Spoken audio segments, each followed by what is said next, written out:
Talk about some of the biggest stories this week from the legal world. It's friend of the show, Andrew Eborn. I love that, Bill, the friend of the show. It's going to be good.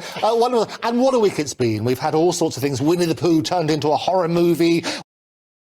We've had all sorts of exciting stuff, lots of new laws coming in. But I want to look at the Ryan Giggs case, because the jury was dismissed on Wednesday, and the reason is they couldn't reach a verdict. And I thought we should look into why that might happen. Yes. So what happens on a general principle is that in criminal cases, they ideally want a unanimous decision, where there are 12 men and women of good, true nature deciding the fate of somebody. They want a unanimous decision.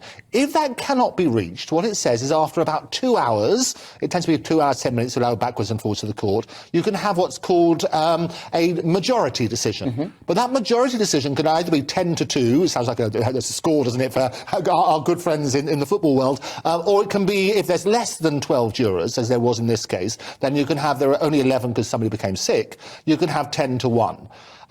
What happened? They didn't reach the majority decision. So, and what the judge tries to say, look, if I gave you a bit more time, would you be able to come to a decision? And it turned out it was unrealistic that they would. So therefore, the jury has been dismissed. What that means is that the CPS, the Crown Prosecution Service, have 7 days to decide should there be a retrial. And that effectively is going to come up on the 7th of September, next Wednesday, to determine whether he has to go back into court to face it all again.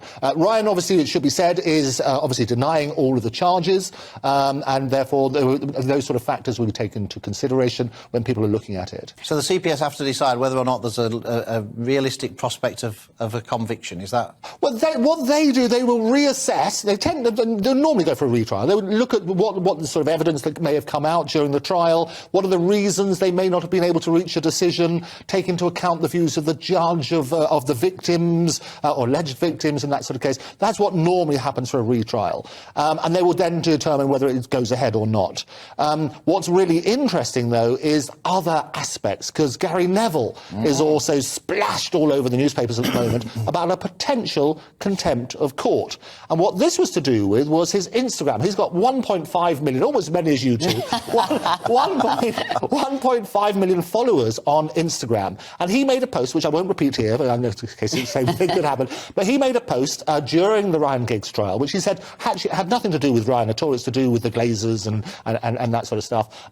But that has been referred to the Attorney General to see whether or not be contempt of court. And it's a warning for anybody commenting on cases which are ongoing, because you cannot say whether you think somebody's innocent or guilty. You cannot take photos in court and so on and so forth. And the punishment for contempt of court is up to 2 years in prison and also a fine. I mean, the fine for people who are very wealthy is not that much, but it's a fine. But 2 years in prison, so it's very, very serious. And the reason for that is, could it prejudice what would otherwise be a fair trial?